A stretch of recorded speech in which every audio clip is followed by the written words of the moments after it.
હોળી પહેલા હવામાન બદલાઈ શકે તો કાળઝાળ ગરમી અને વરસાદની ભારતીય હવામાન વિભાગે કરી આગાહી। પૂર્વોત્તર રાજ્યમાં પડી શકે છે કમોસમી વરસાદ। કેટલાક વિસ્તારમાં ભારે પવન સાથે વરસાદ વરસી શકે। જમ્મુ કાશ્મીર, હિમાચલ પ્રદેશમાં બરફવર્ષાની કરાઈ આગાહી। ગરમીને લઈને હવામાન વિભાગની આગાહી। 24 કલાક બાદ ગરમીનું જોર વધશે। કેટલાક વિસ્તારમાં 3 થી 5 ડિગ્રી તાપમાન વધશે। તાપમાન વધીને 37 થી 39 ડિગ્રી પહોંચી શકે। ભુજમાં સૌથી વધુ 35 ડિગ્રી તાપમાન નોંધાયું। ગિરિમથક સાપુતારાનું તાપમાન ગગડ્યું। સાપુતારાનું વાતાવરણ થયું ઠંડુગાર। સાપુતારાનું તાપમાન 13 ડિગ્રીએ પહોંચ્યું। સાપુતારામાં ઠંડીને લઈને વાતાવરણ બન્યું આહલાદક। દિલ્હીમાં અક્ષરધામ અને તેની આસપાસના વિસ્તારોમાં વહેલી સવારે ધુમ્મસભર્યું વાતાવરણ જોવા મળ્યું। વિઝિબિલિટીમાં ઘટાડો થતા વાહન ચાલકોને મુશ્કેલીનો સામનો કરવો પડ્યો। હાઈવે પર વાહનોની ગતિ ધીમી પડી।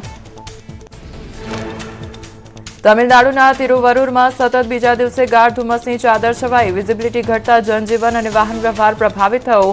ધુમ્મસ અને ભેજવાળા વાતાવરણને કારણે પાક પર અસર થવાની ભીતિ।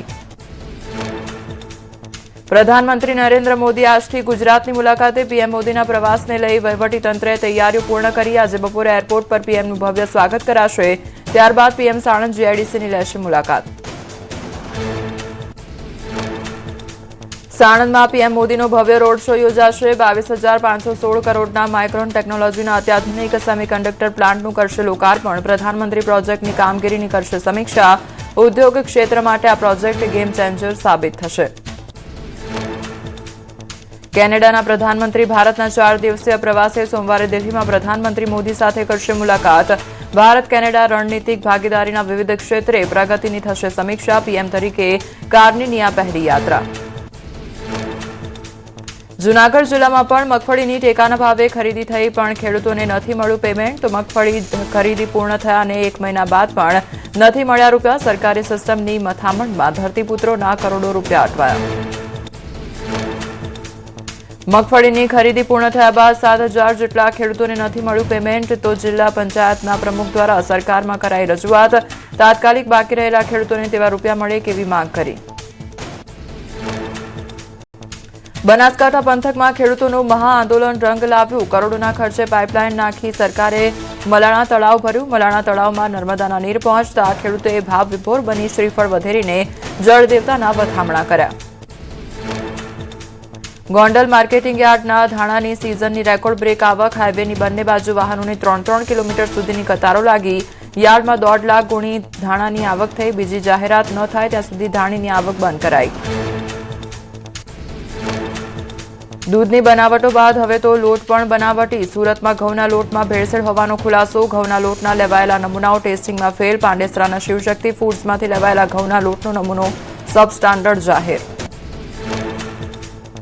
મધ્યપ્રદેશના કુનો નેશનલ પાર્કમાં ખુશીના સમાચાર। માદા ચિત્તા ગામિનીએ ચોથા બચ્ચાને જન્મ આપ્યો। કેન્દ્રીય પર્યાવરણ મંત્રી ભૂપેન્દ્ર યાદવે સોશિયલ મીડિયા પર પોસ્ટ કરી આપી માહિતી। ભારતમાં ચિત્તાઓની સંખ્યા 39 થઈ। ડાકોરમાં ફાગણી પૂનમ મહોત્સવમાં હજારો શ્રદ્ધાળુઓની સુરક્ષા માટે પોલીસ તૈયાર। લાખો શ્રદ્ધાળુઓની સુરક્ષા માટે 2100થી વધુ જવાનો તૈનાત। ડ્રોન મારફતે રખાશે બાજ નજર। ડાકોર જવાના પદયાત્રી માર્ગ પર પોલીસનું ક્રોસ પેટ્રોલિંગ। વારાણસીમાં હરિશ્ચંદ્ર ઘાટ પર મસાણે કી હોલીની કરાઈ ઉજવણી અને ડમરૂના નાદ અને હર હર મહાદેવના જયઘોષ સાથે હજારો શિવભક્તો એકબીજાને ચિતાની ભસ્મ લગાવી સ્મશાનમાં રાખની હોળી રમી ભક્તોએ ભગવાન શિવને રીઝવ્યા।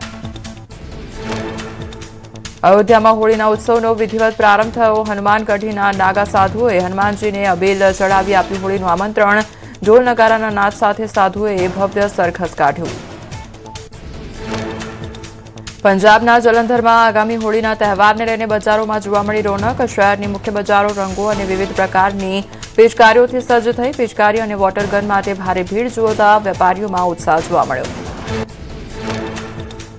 ઉત્તરાખંડની રાજધાની દહેરાદૂનમાં 3 દિવસીય વસંતોત્સવનો ભવ્ય પ્રારંભ થયો। લોકભવન પરિસર રંગબેરંગી ફૂલો પરંપરાગત સજાવટથી ઝળહળી ઉઠ્યું।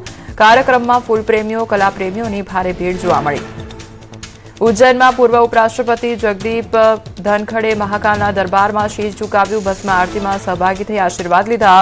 પૂર્વ ઉપરાષ્ટ્રપતિએ નંદી હોલમાં બેસીને મંત્રોચ્ચાર સાથે ભગવાન મહાકાલની આરાધના કરી। જૂનાગઢ જિલ્લા ભાજપ પ્રમુખ ચંદુ મકવાણાએ જિલ્લા કલેક્ટરને પત્ર લખ્યો તો પત્રમાં તલાટી મંત્રીની કામગીરી સામે નારાજગી વ્યક્ત કરી કચેરી સમય દરમિયાન ગેરહાજર રહેતા હોવાની રજૂઆત કરી પ્રાથમિક આરોગ્ય કેન્દ્રમાં અસુવિધા મામલે પણ કરી રજૂઆત. પાલીતાણામાં આવાસ યોજનાના સરકારી નાણાં પરત માંગનાર મહિલા અધિકારીને ફસાવાનું વિવાદિત કાવતરું. 2 આવાસનો લાભ લેનાર લાભાર્થીએ